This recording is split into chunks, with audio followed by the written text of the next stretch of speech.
Hey everyone, this is Catherine Spires. Thanks for coming back to Smart Mouth. I first want to thank my newest Patreon member, Jason Rosenkrantz. Thank you so much for doing that.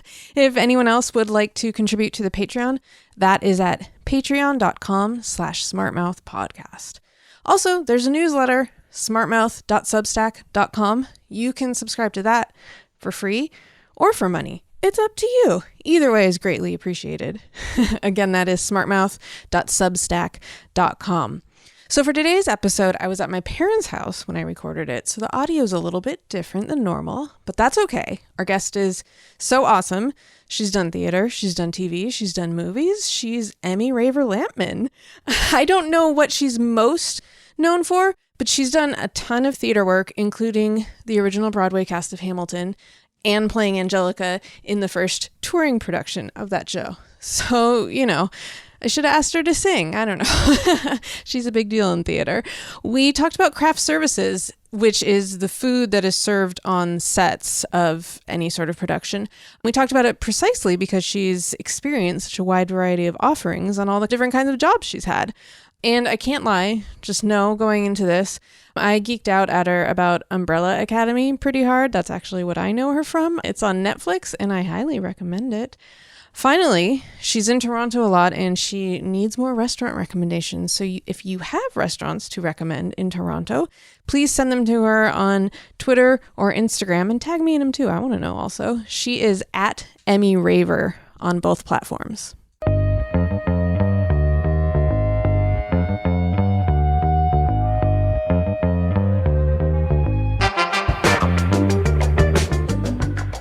So I feel like I'm one of the 12 people in the world who has not seen Hamilton. Oh, good. Isn't that bonkers also? My introduction to you was with Umbrella Academy, which I love. Such a good show. Thank you. Do you know if you're coming back for another season? No, we're still waiting. I think COVID is presenting a number of, it's just everything is more expensive and taking longer to kind of solidify. But I mean, hopefully, they keep saying, we'll let you know, we should know next week. We should know next week. But that was, 6 weeks ago. So, but I'm just putting it out in the universe, and whatever's going to be is going to be. But, obviously, and of course, I would love a third season. And I think, the end of the second left so many questions and so many, different ways that, and journeys these characters can go on. So I would be really excited for that. So, yeah. Fingers crossed, we have some news soon. Yeah. Fingers and toes. It seems very, from what I know of Hollywood, very Hollywoody to keep everyone waiting. Oh yeah. We're the last people to know. And we'll know, be like, great, we got a third season and you have to be in Toronto in 3 days. It's just right. You don't have a personal life. We know that. So, I'm also maybe expecting that. We still have, who knows when they're trying to push to go back, but, it could be tomorrow. It could be 6 months from now. So it could go either way. That it's like we find out and we have 6 months until we have to shoot, or we could find out and, they're like, great, you have a week. So, I kind of prepare myself for both and try to live in the moment as best as possible. Yeah. Really keeping wired in this industry. Yeah. Keeping you on your toes. Yeah. I have this theory about Umbrella Academy that a lot of it is about how toxic masculinity will cause the end of the world. Ooh. What do you think about that? That's actually really interesting. Because I feel like you're the only one who... We don't have to worry about spoilers, right? It's been out long enough. Yeah. I feel like if you haven't watched it by now, just hit pause, go watch it, and then come back. Yeah. Spoiler alert! Just spoilers coming. So just pause, watch the whole first and second season, and then come back to us. Yeah, exactly. So of course, Vanya is in a different situation than all of her siblings, but you're the only one of the siblings who always knew they had powers, who seems thoughtful about how they use them. Everyone else is just in go mode constantly. Yeah. And you make decisions. I had this one conversation on Twitter with someone who wondered why you weren't just I heard a rumor that racism doesn't exist. Oh yeah. I mean, because what does that mean? That's such a broad Exactly. What's the outcome of that? That's just like, I don't. Yeah. Yeah, Yeah. like Well, her can't be trusted like that. exactly. It's like too serious. Like that's like too serious of a thing. I said that you were aware of the butterfly effect in a Yep. way that I feel like your brothers are not. That's what I've been saying, especially because we're like back in time. And also, I've said this a lot lately is, Allison has a biracial child somewhere in the future. And so some quick fix, non-strategical use of her power could affect Claire. And so I think it's just not worth it. And I think, I do believe what she says in the scene with Klaus, where she's like, everything I have now I've worked for. And I think Allison, I think she's really into this version of herself because she's never really had to work for anything in her whole life. So Yeah. So I think that's a really interesting theory though. I've never actually thought of it, but now it's like you can investigate so many of the storylines and the direction of the show and be like, What was your first acting job? Was it TV or theater? Theater was definitely my first, like my introduction into, the arts and being an actor and a performer. But that was so long ago. I was doing musicals and I grew up doing musicals and in community theater and family theater and doing the opera. And then I went to a performing arts high school. And then I went to college for acting and theater and the performing arts. Yeah. And then I worked in and around and on Broadway for the better part of 8 years when I lived in New York. So yeah, definitely was theater. So craft services was like a very new concept for me, switching into TV and film, because that does not exist in theater.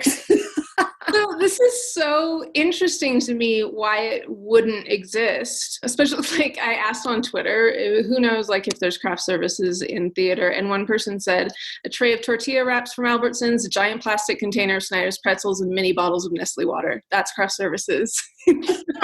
Wow, what a gift. That's not a lot. There is no requirement for producers or I guess it's producers to provide food for the actors. I think maybe potentially because our window of work is smaller. Like once you're out of rehearsal, you show up to the theater and you work for 3.5, 4 hours.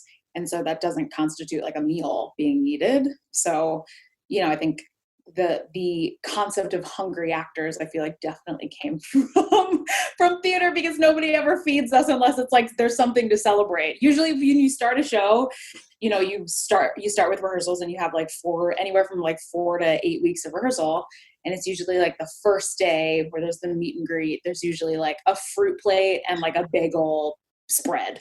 Like a bagel, like bagels and lox and cream cheese and then like coffee. And that's like potentially the last time that your food is paid for. Oh my God. Yeah. Or if it, when there's always a birthday club. So if it's somebody's birthday, like the birthday before, that person's birthday has to buy the next birthday. So if it's like my birthday was just September 5th. So the person who was like September 4th, they bought my birthday cake. And then whoever's birthday is after mine, I have to buy their cake. But again, us buying other people's cakes. Yeah. Again, actors buying other actors' cakes. Yeah. So, I think a lot of fans love to leave like cookies and treats and things at the stage door, which eventually makes it down to the green room. And so sometimes there's a table in the green room where there's like snacks and treats, or like somebody made cookies, or someone's mom, wanted to drop off a banana bread or something. But yeah, no, free food is, that's not a thing. What everyone always says about craft services is that it's like so people have energy to do their job, because like, of course, TV and movie, you have to be on set longer, but like in theater, it is live and you got to be like on it. Yeah. But sometimes I think it's tricky because it's hard. A lot of TV and film is like hurry up and wait and like two-hander scenes. And, there's a lot of dialogue, and like, it's very rare that, the action sequences, those are usually like a couple of days. But, when you're doing a musical, that's like, say Hamilton, for instance, that's like 3.5 hours of like consistent work. And so it's like, it would be kind of the equivalent of like getting on the treadmill to do like a jog for 3 hours and then like stopping to, eat a cookie. Like, it's just, Right.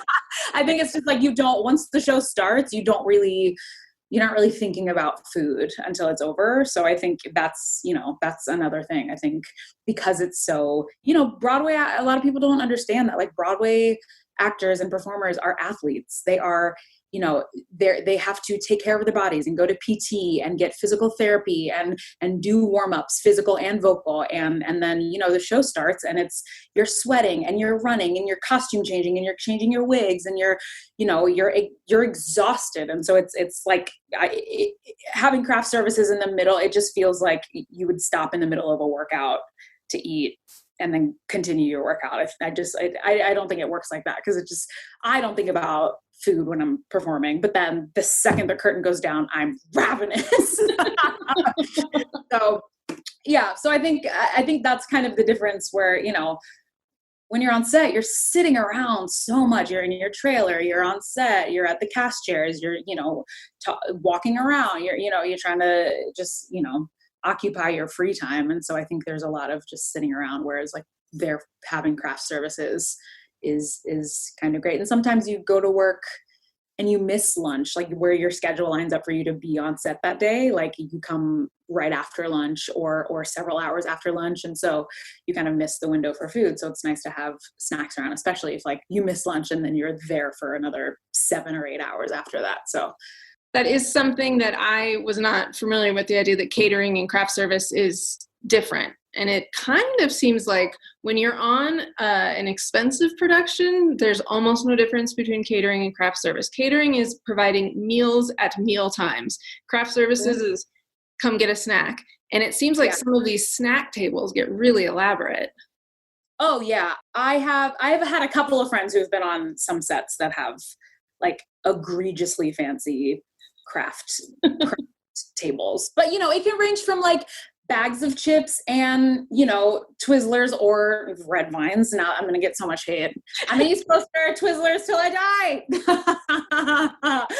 But, it's like candy. Sometimes there's like make your own sandwich area. There's usually coffee and tea, fruits, and then the craft services, people, employees will on their truck be, they are also responsible for like walking around snacks. So sometimes they'll make giant things of nachos for everybody, or fresh popcorn, or make, egg rolls or fried chicken, or sometimes waffle. Like sometimes they'll bring out like hot snacks too. So there's always kind of a table of like snacks and kind of cold stuff and fruits and things you can just grab on the go. And then they also are responsible for kind of walking around snacks like on trays in the middle of the day. But that's completely separate from catering, which is responsible for like breakfast, lunch, and then not really dinner, because that's kind of technically second meal, which if you're on set long enough past lunchtime, the producers have to pay for second meal, which usually is them,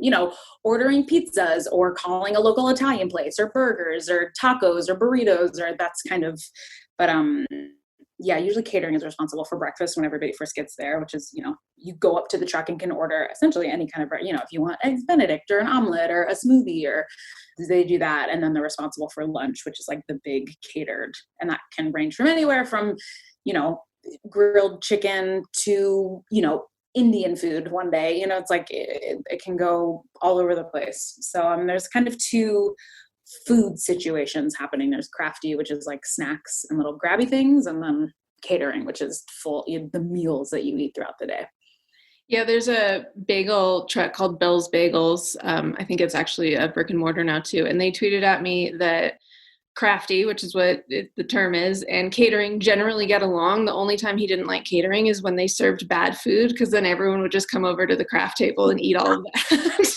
Honestly, it feels like a production will live and die according to crafty and catering. Cause like I have certain friends that are like that's what people talk about. They're like, was the catering good on the show? Was there a lot of options, or, usually they're like, oh, it's such a great time on the show. Everyone was so nice, but the catering was awful. Like, we shoot in Toronto, and there's some very like highly coveted like catering companies. And because there's just like a plethora of shows and movies that shoot in Toronto, you kind of fingers crossed that you get like the desired catering companies, because they provide, sometimes they have their truck like at the studio and they're cooking everything on the truck, and then other companies have like a kitchen somewhere else, and then they prep everything there and then bring everything to set. So I think it's just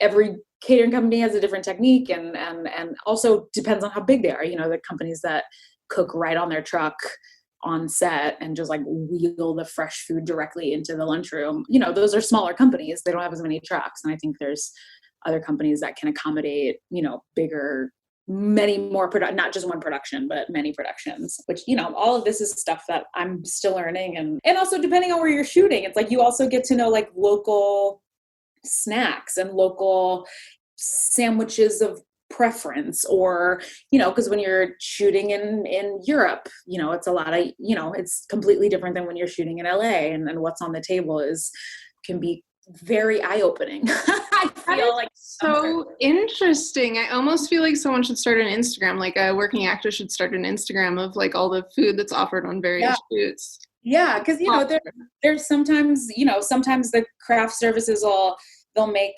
sandwiches that I've never seen before, and they're just like a Canadian favorite, or like they'll have like poutine, and it's like you're not gonna find that in the States, you know what I mean? So, and that's like a very classic like Canadian dish. Yeah. Yeah, and I also think depending on where you are in the States, if you're shooting on the East Coast, you're for sure gonna get Twizzlers, and if you're shooting on the West Coast, someone will slap you if you even say the word Twizzler. Someone was clearly very mean to you about this. No, I get it all the time. People are very aggressive, but I'm okay because I'm very aggressive back. It's a texture thing, but some people it's a taste thing. I cannot get down with the red vines. I apologize to all you red vine fans. I get it. But I didn't grow up with them. I grew up with Twizzlers.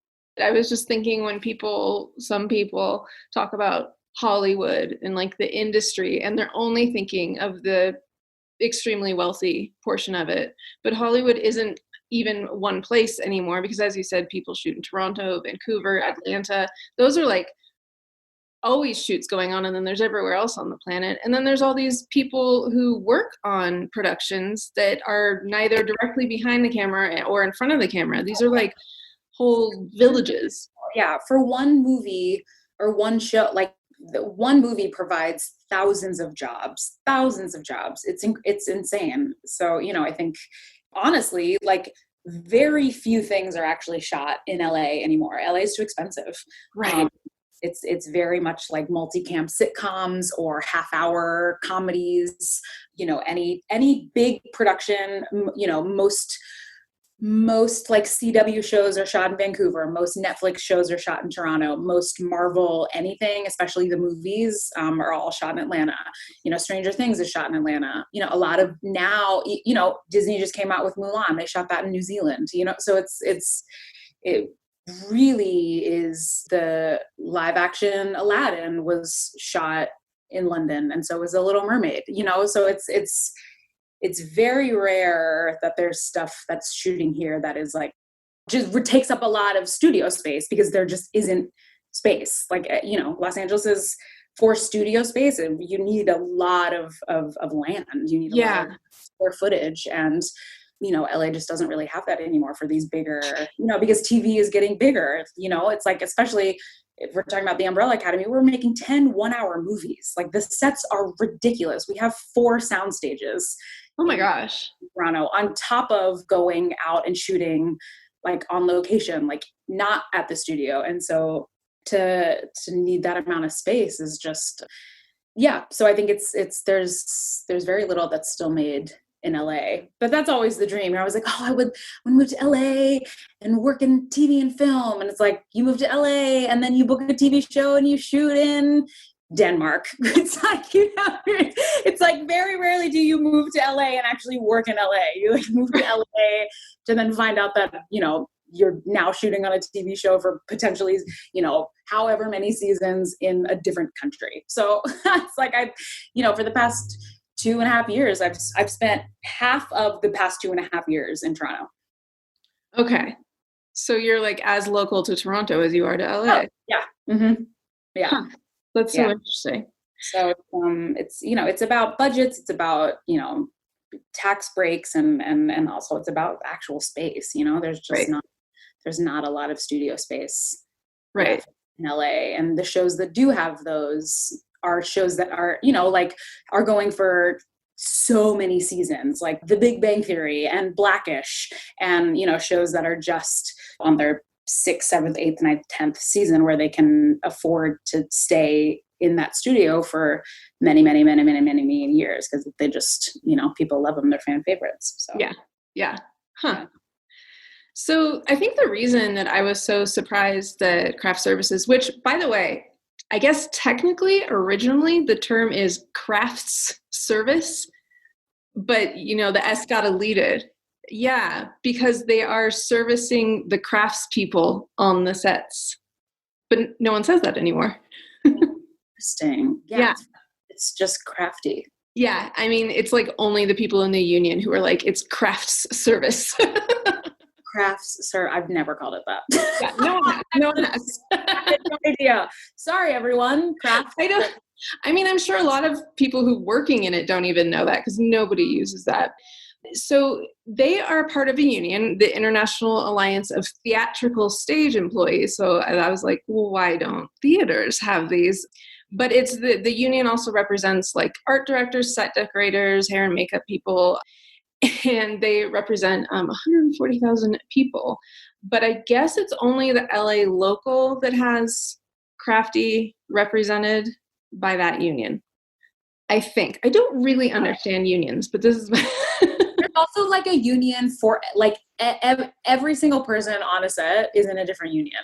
That's also the thing that is so mind blowing, which I'm still learning that there's, in theater, it's like there's the musicians union, there's the actors union, there's like the directors union and the writers union, but I think and there's like the local one, which is like the crew.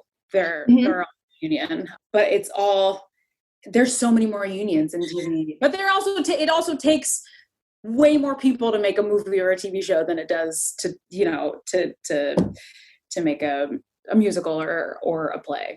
Okay, I guess that makes sense. And thank God they are unionized. More people should be unionized and have an effective union. That's also part of it, having a union that's actually good. So the precursor to this union was, this is very funny to me, in 1886, stagehands went on strike in New York City. And then the producers just got scabs to come in and like build the sets and everything. And then the actors struck because they kept having like props falling on their heads and stuff because the scabs weren't as good at the job. So the actors were like, I would strike. Yeah. Yeah, exactly. Lights and pieces of wood were falling on my head while I was trying to do my job. Yeah, that's cool. Yeah, I can't say I'm not. I don't get it. Yeah. So with the support of the actors, they like got what they wanted. Everyone got their jobs back, and that led to the formation of the union. And then people in stagehands in other cities all came together, and they all became part of this one union. So the reason it's called crafts service is, like I said, because they're there to help everyone else. And I didn't realize this, but they aren't there just to do food. You can be a craft service person and you can be the one like doing the marking tape or cleaning up. This one was so interesting to me. One of the original craft service jobs was cleaning up all the broken glass and car bits after a car accident scene. Is that still the case? I have a feeling that they do not do as much of that. Yeah. But they can. And there are some craft service people who don't do food. They don't want to do food. They just help out like with special effects department. What? Yeah. That's wild. Well, because that's crazy because that now also feels like those are two separate unions. Like, Right. I don't know if you can have someone that's like helping you, like toasting your bagel in the morning and then is also setting up the pyrotechnics for the action scene that afternoon. Like, I feel like those require two different kinds of training. Yeah. And not saying that some person can't be in both of those unions, but I feel like those are two separate, yeah. you know. Because they're like the assistants to these. They just like, they do a lot of the like manual labor jobs, like the driving the forklifts, driving just the vans. So this is, and again, I don't totally understand how all the unions work, but I guess they do a lot of the same work that PAs, production assistants, do, but they're unionized. And so PAs can't do some of the things. Honestly, just from living in LA and not being involved with production or anything, I do know that there are so many rules about who can and cannot touch things. That I mean, that's even, you know, like between the hair and makeup department, it's like if my makeup artist needs to like get in and like fix, like powder my face, but like my wig's in the way, like she has to call someone from the hair department to like move the hair off my face. Like she's technically not allowed to touch my hair. Oh my God. Yeah. That's even more intense than I guess. I was like, how can someone that's responsible for breakfast also be in charge of, you know, presetting the explosives? Oh my God. That is so funny. Yeah, that is a very good question. Why? That's wild. But I mean, I guess, you know, I also feel like there is something about TV and film and like cinema, like so many decades ago, where it just, you know, the more jack of all trades you were, the more useful, because then they'd have to hire less people. You know what I mean? So it's like, oh, well, he's great at culinary skills, but then he also has like this random thing that he can do. So that's like one less person we have to hire because he can do both. Yeah, exactly. And that's actually exactly how this all started, because in like early Hollywood, they didn't do catering or food or everything. Everybody, including like the famous actors, would just bring their little sack lunch and then break for lunch. And that was the food that was offered. And so craft services existed before the food element did. That's how, so it kind of reverse engineered itself. Right. And then shoot days started getting longer. And so the studios would do things like Universal Studios, for instance, had like a coffee and donut cart that would just go around the lot all day, and everyone put a nickel in the morning. And that was the food. And then the days got even longer, and it was like, okay, we need to feed everyone. Who's going to do this? Well, craft services are here to be helpers anyway. Let's have them go out and get the food. Yeah. Oh, wow. Yeah. Yeah. Because I mean, shooting schedules, I'm sure at some point it felt more like a 9 to 5, but like there are days on the Umbrella Academy where I have like 16, 17 hour work days. Oh my God. So yeah, I can't imagine. It's like how in the middle of all of that to like go out and get food and come back. It's, you know, cause it's also like lunch when they break for lunch. That's also like, in theory, your only break for the day. If you're there all day, you get like an hour, and you get an hour lunch, and you take 15, 20, 30 minutes to eat. And then, you know, I usually try to take a nap if I can. Because sometimes if I'm doing a really long day, that means I had to be up. I was picked up at my apartment at 4 a.m. You know what I mean? So it's like, by then I'm exhausted. So that's my like, shove my face with food, take a nap, and then get back to it. Yeah. So yeah, I'm sure the hours have just, you know, because it is all about money. It is about like getting your days, fitting in the shots that you need, because if you don't, then it has to get pushed to another day, and that's adding money to the budget. And so I think, you know, if they can get away with longer hours and have the chance to fit in everything they need to fit in so that they don't have to then spend more money elsewhere, they do. So, and, you know, it's just movies and TVs have just gotten so grand, like so big. There's days I look around on set, I'm like, how does this even get made sometimes? It's just so crazy. There's just so many moving parts and moving pieces. But the thing is that the thing that brings everybody together is crafty. Right. The second they come out with like spanakopita, everyone's like, yo, like around this, like immediately around the table of this like steamy, hot, you know, delicious like pocket filled with spinach and feta, and everything kind of like pauses for a moment. People have like a little nibble, and then back to work. But it's definitely also the conversations that I've had standing over the crafty cart with grips and with people from the wardrobe department that I don't normally see, or, you know, it's kind of, everybody has to go through the craft truck and through the lunch line at some point, and it's kind of a connecting tissue on set because there's so many people. It's usually in those moments that I'm like, oh my God, I'm Emmy, we've never met. And it's like, you know, 2 months into production. So, you know, and I, especially on the Umbrella Academy, like our crafty people are amazing. Like by 2 weeks in, they know everybody's names because everybody comes through there 4, 5, 6 times a day, you know? So, and they're just so happy and accommodating. And, you know, if you have a special request or an allergy, or, you know, because we have a ton of people on our show that are allergic to nuts. So we're like a nut free zone on the Umbrella Academy. And so, you know, they're just very accommodating to just, you know, taking care of everybody and making sure that people are fed. And I tend to get hangry when I tend to get hangry. People tend to get, like, everybody needs food. And I actually really enjoy the ways that it kind of like brings everybody together on set, when it sometimes just feels like there's literally 2,000 balls in the air and everyone's just like, frantically trying to make this thing. Yeah. Everything I read about it, every article about contemporary craft services, like it says it's basically the water cooler of a set. Oh, yeah. 100%. People hang out because we have like there's like a little trolley usually on set or near set that has like a little setup, but then they also have like a truck with steps, and you can like go up into the truck, and they usually have like a sandwich bar and a refrigerator and a coffee machine in there too. And 9 times out of 10, you go in there, there's just people in there hanging out. I even think I posted a video on my Instagram of me and Ellen dancing in the coffee truck while we're in the crafty truck while we were waiting on our coffee. Usually if you're shooting outside and it's somewhere cold, like that's a great place to be like, I'm gonna go get some chips and like sneak inside, just stand in the crafty truck because it's nice and warm in there. Yeah.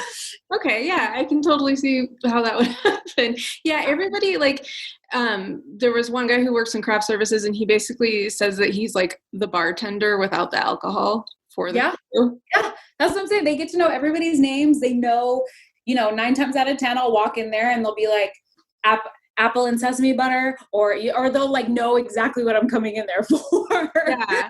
Yeah. Oh, that's so great. Yeah. It did seem to me, I actually got a little stressed out because I was reading all this stuff that seemed like Crafty does so much emotional labor, really. Mm-hmm. And then there was one guy in an article I read who was like, just learn my name. Don't call me Crafty. And I was like, oh God, they're everyone's bartender, but people aren't learning their real name. Yeah, I know. I mean, it's our first season, there was kind of like there was like, we had like several, but this past season we consistently had the same crew, and they were so awesome and so great. I also like, I don't know, this past year was great. They, you know, because I also think healthier eating habits are also encouraged, not on our, but I just think like globally, people are just trying to, you know, now there's like a box of potato chips, but there's also a box of like dried sesame or dried seaweed. And you know what I mean? So now there's like more, but then there's like a bag of candy, but then there's also, you know, a giant basket of fruit. So it's like, you know, there's something for everybody. But I think, you know, they for the people that are consistently on set and like the series regulars and stuff, they've always just taken note of the things that we go to Crafty for. And so halfway through the season, I didn't even have to, like, sometimes I would show up and they'd just be sitting on my cast chair. And I'd show up and like, there'd be like a little thing of seaweed and these little like gluten-free chocolate cookies that I would eat like 4 bags a day. And then sitting on my chair. And it was just like, you guys. Yeah, that's really thoughtful and sweet. I like that. That's adorable. So it's the seaweed, the gluten-free chocolate chip cookies, and apples with sesame butter. Those are your go-to at Crafty? Those are, yeah. I for health reasons, I've had to step away from fish for a while, which is devastating. I'm just mildly allergic to mollusks, and I've just taken all seafood off the plate. Not permanently, but just for a little bit. But I used to love like tuna salad. So I'd make like little like tuna salad in like a romaine leaf, like a little salad taco. Yeah. And usually the fresh popped popcorn is a great, like, little quick bite, and coffee, always coffee. Canadian candy is also just completely different. Like, they're gummies and they're chocolates and they're sour things, and those are all different. So, and you have to try them because you have to learn the culture. You can't just be in Toronto half the year and not understand. Yep. I am a true believer in getting to know a country or a culture through its food, like 100%. And on set, that's usually through their candy, unfortunately. Like, ooh, I've never seen that sour gummy before. Yeah. Like, dang it, why did I try those? And then just like going back for fistfuls after. Like, in the way that like the kitchen is the heart of a home, I think like the food of a country is the way into the culture of a country. I really like that analogy. I agree with you, but I never thought of that analogy.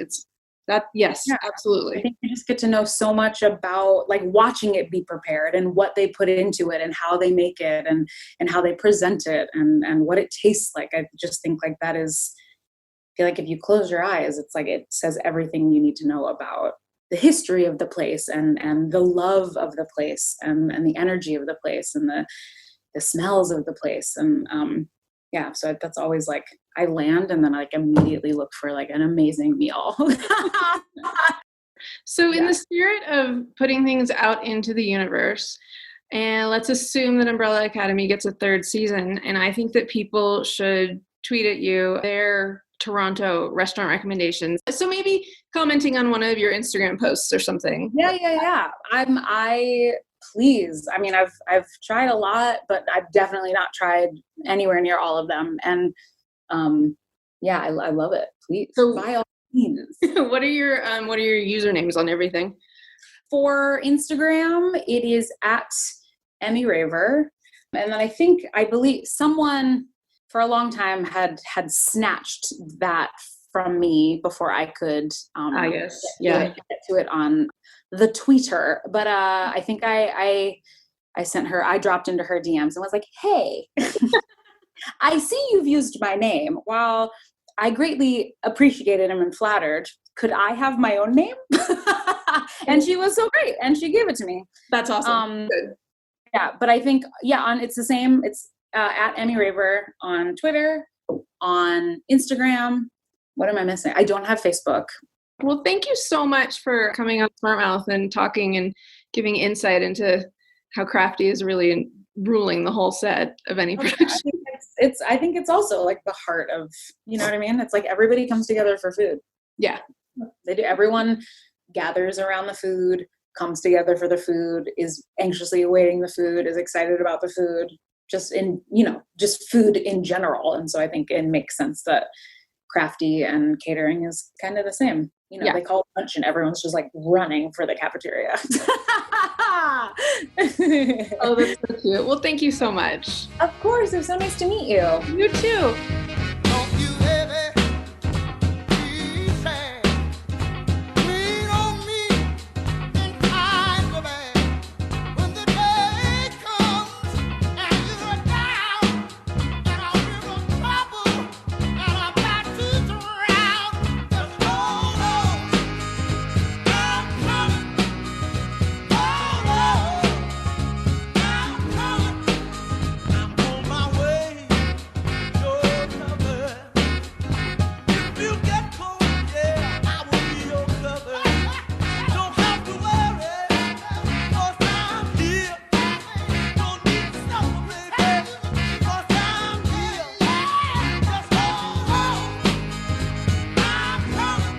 Thanks for listening, everybody. Don't forget to send Emmy your Toronto restaurant recommendations at Emmy Raver on Twitter and on Instagram, and tag me in them because I'm nosy and want to know what people are saying. So for this week's episode, I quoted Karen Tongson from something that she said on Twitter, and she's a friend of the pod and has been on the pod, and I've been on hers. Also, Bell's Bagels, thank you very much for your information about how it all works. Also used NPR and How Stuff Works and Bon Appetit and Variety. And links to those articles are in the show notes. You can join me on Instagram at SmartMouth Podcast, on Facebook in the private SmartMouth group, and on Twitter at SmartMouthPod. The Patreon is at patreon.com/smartmouthpodcast, and the newsletter is at smartmouth.substack.com. SmartMouth is a production of Table Cakes, a woman-owned Los Angeles-based podcast company. It is hosted and produced by me, Catherine Spires, and engineered by Mika Grimm. You can check out all of our shows at tablecakes.com. A Table Cakes production.